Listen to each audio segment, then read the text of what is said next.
आप सभी लोगों को मेरा नमस्कार। जय माँ चंडी, जय शंकर, माँ आपका भला करें। तो हम आज आप सबके लिए एक नया टॉपिक लेके आए हैं। तो आज का टॉपिक है माँ बगलामुखी का रहस्य उजागर। तो चलिए शुरू करते हैं आज का टॉपिक। जैसा कि आप सभी लोग जानते हैं कि माँ बगलामुखी 10 महाविद्या में 8वीं महाविद्या है। माँ बगलामुखी की उपासना से शत्रु संहार, विजय प्राप्ति, अभीष्ट सिद्धि और सुख ऐश्वर्य भोग मिल सकता है। माँ बगलामुखी 12 राशियों में जो वृश्चिक राशि है या बिच्छा राशि है, उस राशि का अधिष्ठात्री देवी है। जिसका भी बिच्छा राशि है या वृश्चिक राशि है, वो लोग माँ बगलामुखी के उपासना से ज़्यादा लाभदायक हो सकते हैं। माँ बगलामुखी का जो आविर्भाव होता है मंगलवार चतुर्दशी तिथि के मध्यरात्र में हरिद्रा सागर में हुआ था। माता बगला को विष्णु ने उपासना करके उनका प्राकट्य इस संसार में किया था। तो इसीलिए माँ बगला वैष्णवी रूप के हैं। माँ बगला जो है उनको स्तंभन विद्या या ब्रह्मास्त्र विद्या भी कहा जाता है, क्योंकि इनका जो प्राकट्य हुआ था वो शत्रु संहार और शत्रु को रोकने के लिए ही हुआ था। माँ जो बगला है, माँ बगलामुखी को सबसे ज़्यादा प्रिय कलर है वो येलो कलर है। इनका जो उपासक है या जो साधक है वो साधना या उपासना में हमेशा पीला रंग का ही यूज करना चाहिए। दूसरे और रंग का अगर कोई यूज करता है तो उससे कोई लाभ नहीं मिल सकता। तो जो शास्त्रों में कहा जाता है, बगला को स्तंभन विद्या और जो ब्रह्मास्त्र विद्या कहने का मतलब है कि बगलामुखी का जो कुछ रहस्य है, जो ऐसे रहस्य है जो बिना गुरु के नहीं बताया जा सकता, उस रहस्य में वर्णित है कि जो बगलामुखी है उनका एक मंत्र सिर्फ पढ़ने से जो वायु भी है वो रुक जाता है, वायु भी रुक जाता है। तो इसीलिए उनको ब्रह्मास्त्र विद्या कहा जाता है, क्योंकि ब्रह्मास्त्र को भी ये भेज सकती हैं। ये इतना बड़ा विद्या है कि ये ब्रह्मास्त्रों को भी भेज सकती हैं। विशेषतः इनका पूजा द्विभुजा रूप और चतुर्भुजा रूप में पूजा किया जाता है।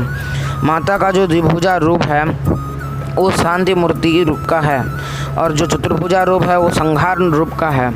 जो होता है दक्षिणामनायन में उनका द्विभुजा रूप का पूजा करता है, जो शांति रूप में है वो मूल रूप होता है, जो सारा संसार उनको पूजा करता है उस द्विभुजा रूप में। और जो अति उग्र अवस्था है, जो तांत्रिक लोग होते हैं, जो श्मशानी साधक होते हैं, वो उनको चतुर्भुजा रूप में ही पूजते हैं।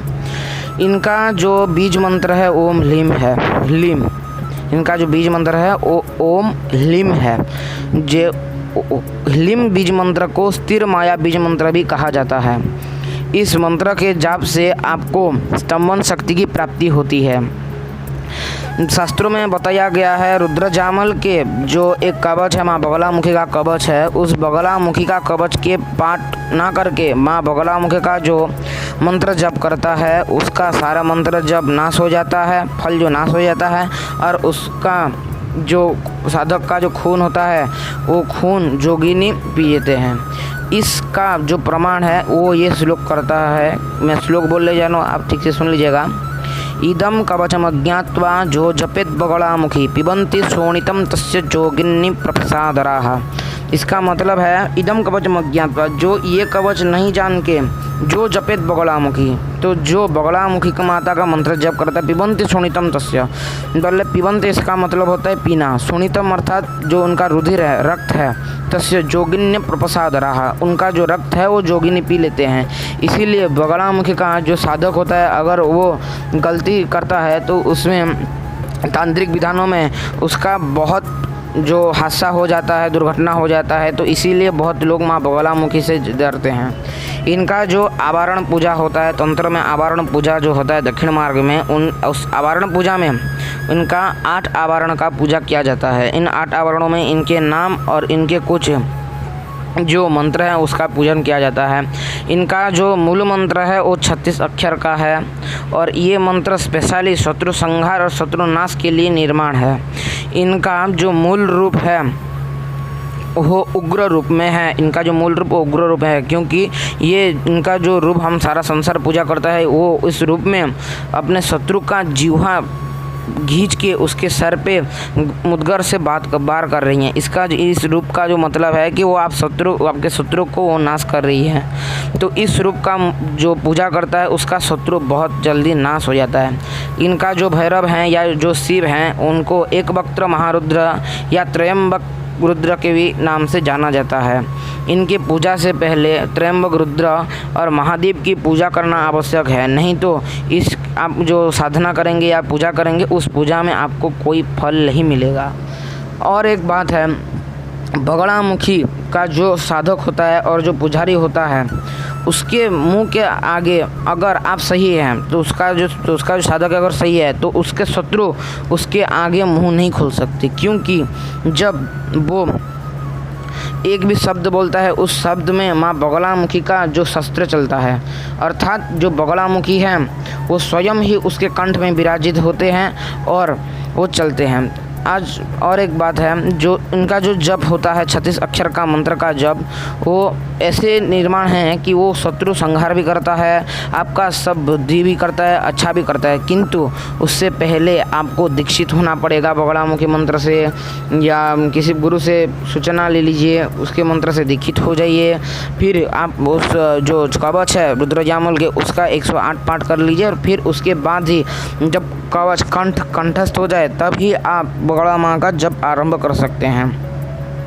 अगर कोई तंत्र साधना में बनना चाहता है और कोई जो वृश्चिक राशि का है तो वो बगलामुखी माँ का साधना करके तंत्र क्षेत्र में बहुत आगे बढ़ सकता है। इनकी साधना दोनों रूप में की जाती है, तामसिक रूप में की जाती है और सात्विक रूप में की जाती है। सात्विक रूप में जो की जाती है वो गृहस्थ भी कर सकते हैं, किंतु जो तामसिक रूप है वो अर्धरात्रि को श्मशान में जो सभाग्नि होता है जहाँ पे हम सब जलाते हैं उस अग्नि में उनकी पूजा की जाती है। इससे क्या होता है, अगर यदि 36 अक्षरी मंत्र है, इस मंत्र से उधर जो शत्रु का कुछ प्रयोग ऐसा होता है जो शत्रु का नाम लेके उसमें सिर्फ 108 आहुति देने से ही शत्रु का स्तंभन हो जाता है, शत्रु मारण प्रयोग में चला जाता है। इतना ये पावरफुल होता है। इनको और एक नाम से जाना जाता है कृत्या की देवी। कृत्या का मतलब होता है जो शत्रु को संहार करे, इसका मतलब कृत्या है। कृत्या की देवी नाम से इनको जाना जाता है। इनके जो प्रयोग हैं उसको कृत्या प्रयोग भी कहा जाता है और कृत्या प्रयोग केवल माँ जो षटकर्मों में यूज होता है उसे कृत्या प्रयोग कहते हैं। इनका जो बीज मंत्र लीम है इसे स्थिर माया बीज बोलते हैं। इससे जब से माँ का प्रसन्नता बहुत जल्दी प्राप्त हो सकता है। कलियुग में कहा जाता है कि कलो चंडी विनायको, जो चंडी माँ का जो अति उग्र रूप में है, जो शत्रु संहार रूप में है, तो ये जो वैष्णवी हैं बगड़ा, इनको भी एक प्रकार से माता चंडिका की रूप ही माना जाता है। तो कलियुग में इस देवी का जो पूजन है करने से भी ज़्यादा लाभ हो सकता है। ये इनका जो साधना होता है वो आप हविषान्न करके, पीला वस्त्र पहन के, भूमि शयन करके, ब्रह्मचार्य पालन करके और किसी पुष्करणी या जो कूप जल होता है उसमें निर्वस्त्र होकर स्नान करके इनका जो पूजा किया कर जाता है। निर्वस्त्र यानी कि निर्वस्त्र होकर स्नान करेंगे, फिर पीला वस्त्र पहन लेंगे और आके पूजा करेंगे। इसका मतलब यही होता है और कुछ दूसरा मतलब नहीं होता है। तो आज के लिए इतना ही। अगर आप सभी को वीडियो अच्छा लगा तो लाइक करें, शेयर करें, सब्सक्राइब करें। आने वाला जो वीडियो होगा वो उसमें मैं माँ बगलामुखी का साधना या माँ बगलामुखी का जो बगला प्रत्यंगिरा कवच है उसका प्रयोग बताऊंगा, उसमें कैसे प्रयोग किया जाता है और कैसे हम अपने शत्रु को दमन कर सकते हैं। तो अगर आपको अच्छा लगा तो लाइक करें, शेयर करें, सब्सक्राइब करें। जय माँ चंडी, जय शंकर। माँ आप सभी को खुश रखें, सदा आपके घर में रंगत उमंगत लगी रहे और इस कोरोना नामक महाबीमारी से माँ आप सभी को लोगों को रक्षा करें। जय माँ चंडी, जय शंकर, जय बगलामुखी।